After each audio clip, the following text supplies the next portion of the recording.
Hello guys, welcome back to my channel. My name is Vishal. In this video, let's have a look on the wave texture of the Blender software. To get the wave texture, I press Shift A and that brings up the add menu, and from there select the texture and then wave texture. Once that is created, you could able to see there are two outputs. One is the color output and another one is the factor. Color output usually used to plug to any color swatch input. Factor goes to the input which has values in it. So color goes to the color, and then we can visualize our texture here. So if you could able to see, I have the type of wave texture set to bands, and then I have rings here.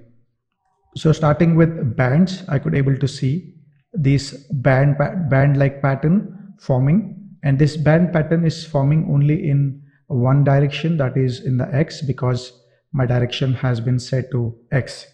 If I choose this to Y, then the band direction flows in the Y direction, and then choose it to Z, and that will go in the Z direction here.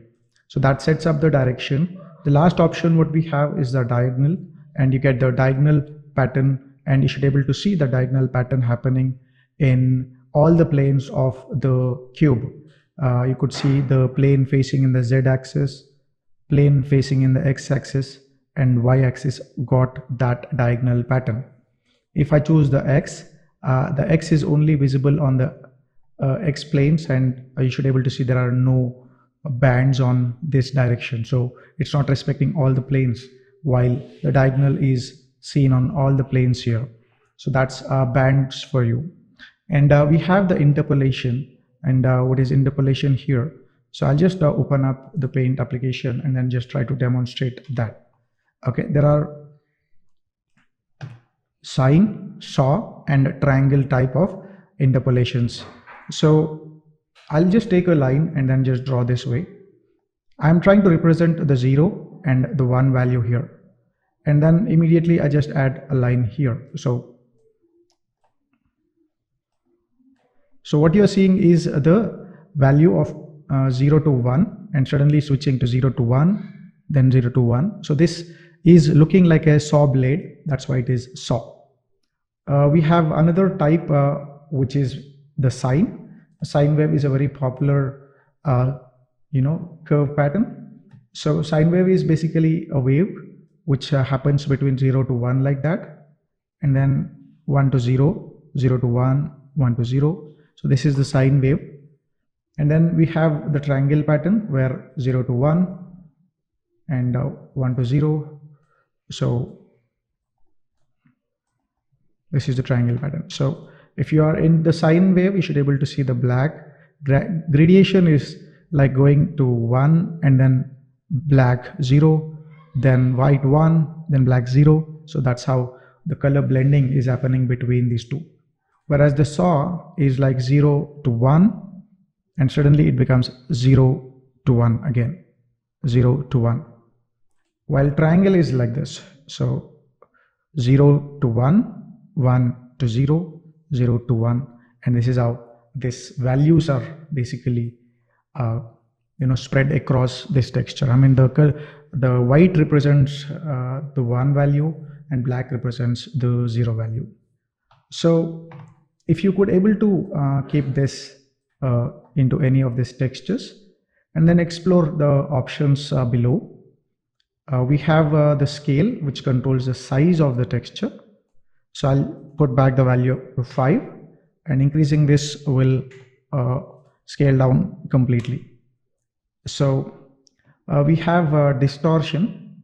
You know what that means is, so it distorts the bands, giving that nice organic pattern which can be used for creating sand dune patterns, water patterns, or dried paint.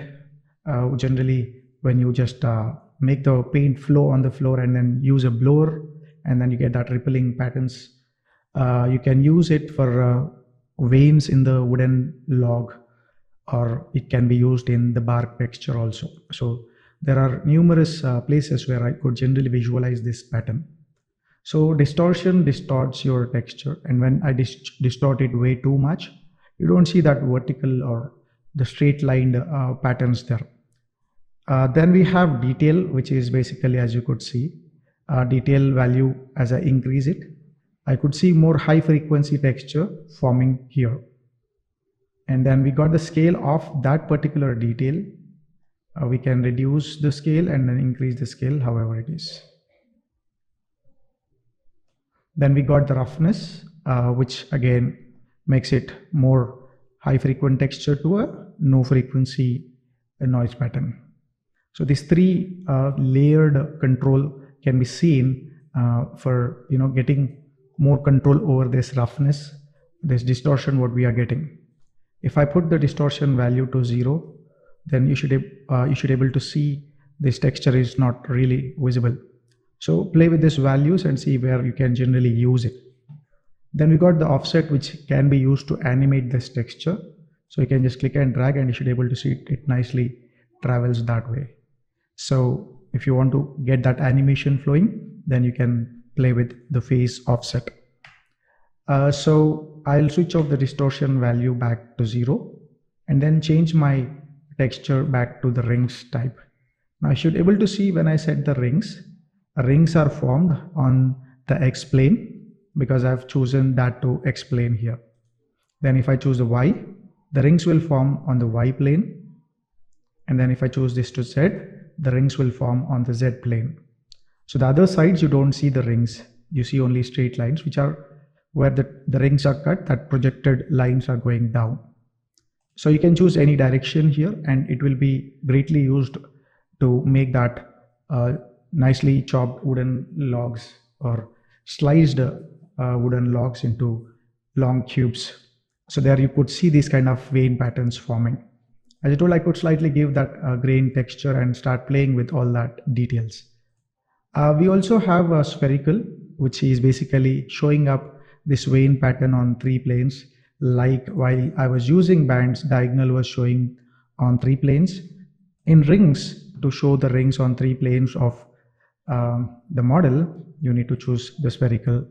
It projects from all that sides. However, you have the vector input where you can control how these textures can be placed onto your model.